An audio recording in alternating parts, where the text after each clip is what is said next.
It was a big win for Republicans in Virginia last night. We all stayed up late watching that election play out. But Annie, you were actually the one to kind of bring the Virginia race to our newsroom's attention. You told us this would be a big race to follow and maybe indicative of what the midterms in 2022 could look like. So kind of walk us through the history of Virginia elections as well as last night, the winners and losers. Is this when I get to say I told you so? But no, going in, we knew that this was going to be an uphill battle, not just because of what's happening in Richmond and in the nation and in Washington, D.C., but even history shows. So in recent history, about the past half century or so, when one party has the White House, that party then loses in Virginia's off-year gubernatorial election. And so we had Democrat Terry McAuliffe, who had previously been governor. He is a longtime Democrat Politico, was chair of the DNC before. And then we have Glenn Youngkin, and he is a businessman. He's a political outsider, and that's kind of what he ran on. I'm in Washington, D.C. I'm only about a half mile from Virginia right now. So what happens in Washington, D.C., or in this case, what doesn't happen, plays really big into Virginia politics, probably more so than any other state. So, Annie, does Youngkin's win indicate that there is sort of a rise in this Trumpism that we were seeing in 2016? Is the country moving toward that for the midterms? Do you have any idea? So this is what's really interesting about Virginia. As I mentioned, my Virginia as a mini U.S. piece is that Virginia is almost like a mini United States. And so it's hard to answer that because if we look at southwestern Virginia, which is the part that touches West Virginia and Tennessee, that is where we're seeing this real push toward conservatism and Trumpism and everything.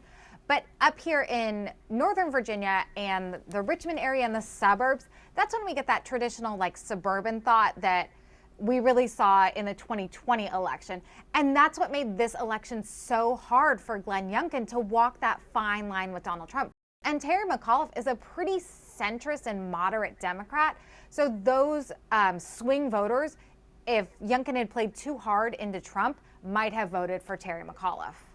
Well, I think it is so interesting because especially on social media, you see the word Trumpism trending from time to time. A couple months ago, I did a piece on what is Trumpism. And the big question has always been, now that Trump is out of office, what will that legacy be, especially in future candidates? But what I find so interesting that you touched on is this election is, are we going to see the GOP trying to appease both sides, trying to appease, hey, I'll take the Trump endorsement, but I don't necessarily want him in the red hats on the campaign trail. And we saw that the night before the election, on election eve, Donald Trump held a tele-rally. It was private and closed to media, but Glenn Youngkin didn't really talk about that other than to say that he wasn't going to be attending. He had his own rally in Loudoun County, which is kind of right where the suburbs of Washington, D.C. break and it turns rural. So actually the county is split. So half of it is suburban Washington, D.C. and the other half is more horse country and rural areas. So that's where Glenn Youngkin chose to focus, but he did not want to touch Donald Trump. So he really did walk that fine line. So kind of stepping away from Trumpism for a moment, one of the other hot button issues is schools. So we've heard about the divide between critical race theory, how that will play out in future elections. We saw it kind of play out in the Virginia election, as well as parents' rights. We've also seen this play out in other parts of the country in heated school board meetings. And Shannon, that's kind of your area of expertise. You've done a couple pieces on looking at schools currently. That's right, Gwen. Youngkin did sort of stay away from the whole Trumpism realm, but he did really lean into this anger that we're seeing from parents who are concerned about having control over what their kids are learning in public schools. So he made a lot of promises that he would give them more power, but the question now is whether he can actually follow through in giving them that power, because in reality, school boards decide, they're the ones who have say over the curriculums in the schools. as governor, he doesn't really have a say. He does in some of the magnet schools and the summer programs, but not for the curriculums in the public schools. So that's a really important point to keep in mind, because he made all these promises and now we have to see if he can actually follow through. So it'll be really interesting to see how it all plays out.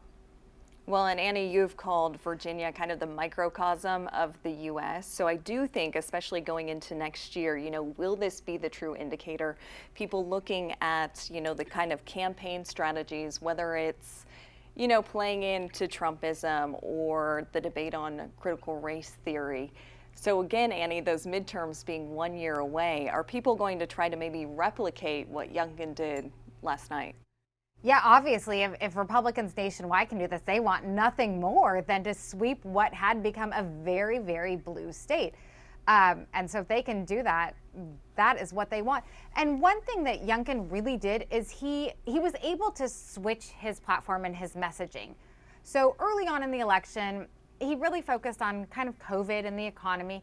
And exit polling did show that the economy stayed the most important issue, which is always the case. We always see kitchen table issues as the most important issue for voters. But after Terry McAuliffe kind of spoke about parents' choice in education at that first debate, well, Youngkin saw the pushback on that and he was like, whoa, this is where I can go. And it's so rare. Historically, we see that education is more of a Democratic issue. But in this case, in Virginia, that wasn't the case. And Youngkin really capitalized on that with his messaging and focusing on those kitchen table issues, which are what get people to the polls, where Terry McAuliffe focused more on trying to tie Youngkin to Trump and having a negative campaign on that aspect rather than focusing on messaging and voter rights and stuff like that. Well, thank you so much, Annie. Those midterms just 1 year away in 2022.